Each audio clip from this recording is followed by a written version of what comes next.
Yeah, what about yourself? Yeah, well, I'm just following you, so follow the leader. But you know, there was times when the speed varied a bit. You know, not so much the altitude, a little bit, but time, and especially noticeable when you turn. Yeah, that's right. The aircraft slows up a bit. I think the MTD's got the inertia and it just keeps going through. So a lot of times when you turn, I tend to catch up with you and I have to back off the throttle. You'll probably see that a little bit further up when we make some tighter sort of turns. It's very, very noticeable to me. I notice it when I'm following you into a turn that I've got to come on the throttle because I'm washing off speed. Yeah, and so I'm pulling in.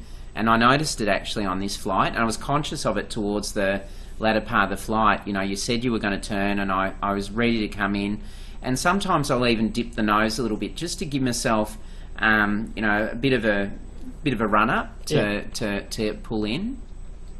So what were we, about 60 metres here, I think? Yeah, I think we dropped fairly low. It was interesting here, and this is something you wanted to talk about the other night, was we had some video issues roughly around this point, both of us. And, you know, the comments often made that, you know, something's interfered with my video. And that's not the case at all, is it? That there's... No. Well, look, sorry, Zaxter, I'm aiming this at you a little bit. Well, we're putting the amateur radio hat on, Neil, as we speak. Here we go. It's just that if you're flying near something and your signal is being chopped up or whatever, and you think you're being interfered with, it's not. You're transmitting. Nothing's interfering with your transmitter. It's the receiver that's missing the signal or getting a stronger signal coming through. Now, in this case, with Jason and I flying along, we both started to get a little bit of static. And, you know, it's simply loss of signal. There is nothing... I know it's strange that we're both in the same sort of area and we're all of a sudden starting to get static. And everyone says, oh, it's interference. It's not interference. It is just simply that there is something, some tree, some building, something in the road that's affecting the signal. Now, even if there's not, radio signals don't behave like you think they are. There's going to be spots where there is lesser signal than in others. It's just the way it is. Reflections, at this frequency, things get reflected quite a lot. Could it be the water that reflects the signal there? Yeah, could be. Yep. Could be. It could be multipathing. Yep. Although because it's a big body of water. Multipathing I can usually pick up, but you know, it's strange. I think this is an area where Ted's picked up the video. Sort of. I remember we were flying with him. He said, "Oh, I'm just about lost video."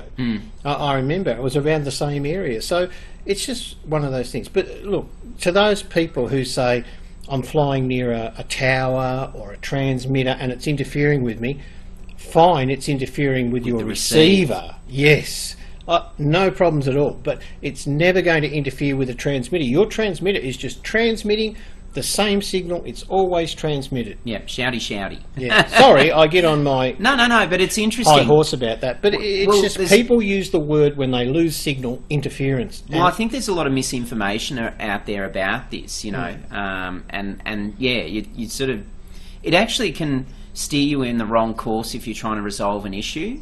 If you want to use the word Fresnel interference, yes, that's very true.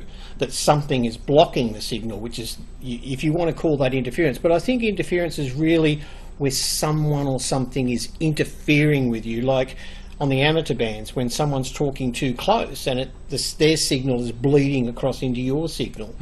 Yeah, but it doesn't affect the person who's transmitting. You know, it's the person who's receiving. So what I found when I was at Werribee, a couple of times I sat at a different location and pointed my high gain antennas towards a tower, a Telstra tower, and I checked. It's not transmitting on 1.3 at all, or anywhere near 1.3, but it is transmitting on 2.3 and 2.4, and I would get out to 8 kilometres and all of a sudden my video would start to go, and this happened time and time again. I would move, go to a different spot, no interference or no problems.